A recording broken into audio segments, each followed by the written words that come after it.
culture conventionnelle chimique, c'est que lorsqu'on a mis à mettre les cultures en place, lorsqu'on a mis ces cultures en place, lorsqu'il faut nourrir, on va donner les engrais chimiques.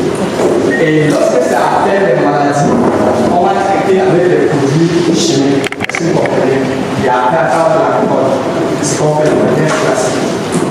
Sauf qu'au niveau de l'agriculture biologique, il y a deux autres paliers qui entrent en considération. Le premier palier, c'est toujours la prévention. La prévention dont on va parler ici, c'est celle du moment de ça. Si on demande combien de vaccins on doit faire tellement de précision, est-ce que à tel mois, on va prendre tel vaccin, à tel autre mois, on va prendre, même si on a dit à rien à vous dire. Donc, ce qui passe, c'est que la première des choses, c'est que ces vaccins qu'on donne aux enfants, c'est pour renforcer le système immunitaire. Parce que vous voyez, et c'est la même chose qu'on va faire pour les différentes plantes lorsqu'on fait la culture biologique. Il faut qu'on s'assure qu'on puisse faire une prévention. Et je vais vous expliquer comment est-ce qu'on peut faire cette différence, parce qu'il y a plusieurs approches. La deuxième des choses, c'est qu'une fois qu'on a fait la prévention au niveau des cultures, on peut maintenant apporter ce qu'on appelle une fertilisation biologique. Donc la fertilisation biologique, on va parler de plusieurs aspects. Mais s'il vous plaît, je vous en prie, je sais que même au niveau de l'agriculture biologique, il y a un certain nombre de choses. Je ne sais pas plus que c'est quoi vous allez comprendre. Sachez que lorsqu'on parle de fertilisation biologique, et qu'il faut en dire qu'il y a un liquide, un produit liquide, que lorsque tu vas appliquer ça va résoudre tous les problèmes de l'agriculture, de votre agriculture biologique. Je vous en prie, c'est du mensonge. Je m'explique, c'est un peu comme si on est en train de t'expliquer que pour être en bonne santé, il va falloir qu'on puisse te nourrir à travers les sols. Vous êtes d'accord que lorsqu'une personne est dans le coma et qu'on fasse en nourrir à travers les sols, c'est juste pour se maintenir le système vital. C'est qu'il y a des médecins qui pourront encore mieux expliquer cela. C'est juste pour essayer de maintenir.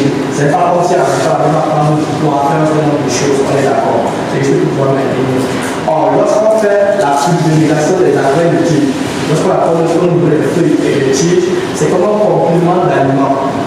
La meilleure fertilisation, la meilleure chose qu'il puisse comme faire pour la plante, c'est nourrir à travers les engrais solides qui vont passer par les racines. C'est comme s'il fallait que ça passe par la bouche pour passer tout le système. Tout ce qu'on apporte au niveau des feuilles et des tiges, c'est juste un complément. Est-ce que vous comprenez? Ce n'est pas la priorité. C'est la raison pour laquelle lorsqu'on va parler de la fertilisation biologique, la fertilisation solide sera pour beaucoup. Est-ce qu'on se comprend? La fertilisation solide et puis aussi l'intégration de certaines plantes fertilisantes pour maintenir la fertilité du sol sera aussi pour beaucoup. Je vous parle d'exemple qui pour moi, lorsque je suis en Côte d'Ivoire, ça me dérange. Mais ça me dérange, ok, on s'en fout. L'une des choses, c'est que lorsqu'on va venir, le manioc, c'est une culture, c'est une denrée qui est beaucoup consommée en Côte d'Ivoire. Parce que d'après les statistiques de la FAO, on dit qu'un Ivoirien par an consomme entre 100 et 150 kg de manioc par an. Oui, tout ce que vous faites bien beaucoup de fois. Acheter la famille, gamma, photo,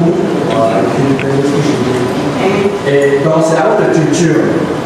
Et le manioc, c'est une culture. Le manioc et la canne à sucre. Ce sont deux cultures qui épuisent énormément le sol.